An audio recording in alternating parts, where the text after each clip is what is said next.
Hi guys, நான் தருண். இந்த video கொஞ்சம் பர்சனலாக இருக்க போகுது. நான் ஏன் வர 2025 செல்ஃப் இம்ப்ரூவ்மெண்ட்டுக்கு கமிட் பண்ண போகிறேன்னு சொல்கிறேன். அதுக்கு ஒரு ரீசன் இருக்கு. லாஸ்ட் இயரை பார்த்தா ரொம்ப ஆவரேஜான இயர் தான் சொல்லணும்.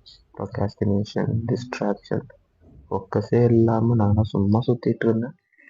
ஆனால் ஒரு ஸ்டேஜில் ரொம்ப feel I'm stuck. Something has to change.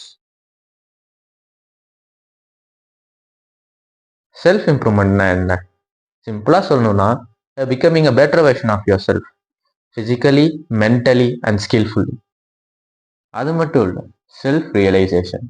நான் யார், என் ஸ்ட்ரென்த்ஸ் அண்ட் வீக்னஸ் என்ன, அதெல்லாம் ரியலைஸ் பண்ணுறது கூட செல்ஃப் இம்ப்ரூவ்மெண்ட் தான். இந்த 2025 இயரில் நான் அச்சீவ் பண்ணணும்னு நினைக்கிறேன் 4 கோல். ஹெல்த் வைஸில், நாலேஜ் வைஸில், ஸ்கில் வைஸில் அண்ட் மைண்ட் செட் வைஸில். நான் போட்டிருக்க பிளானில் எல்லாமே ஸ்மால் ஸ்டெப்ஸ் தான். ஆனால் ஸ்மால் ஸ்டெப்ஸ் தான் எப்பயுமே பெரிய இம்பாக்டை தரும். We know right, 1% better every day. Self இம்ப்ரூவ்மெண்ட்னா பெரிய ஸ்கில்லாம் இல்லை, எல்லாரும் பண்ணலாம். நான் இப்போ பிகினராக வீடியோ பார்க்குற மொமெண்ட்ல டெசிஷன் எடுங்க. It's not about being perfect, it's about being consistent.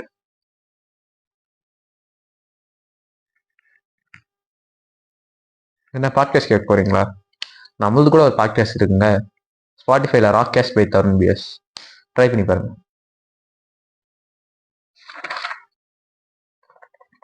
இந்த ஜேர்னி ஈஸியாக இருக்க போகிறது இல்லை. நிறைய சேலஞ்சஸ் இருக்கும், அப்ஸ் அண்ட் டவுன்ஸ் இருக்கும். But I only want one thing. At the end of the year I am proud of my செல்ஃப்னு நானே என் தோளில் தட்டி சொல்லுவேன். நான் ஸ்டார்ட் பண்ணிட்டேன், நீங்கள் எப்போ பண்ண போகிறீங்க?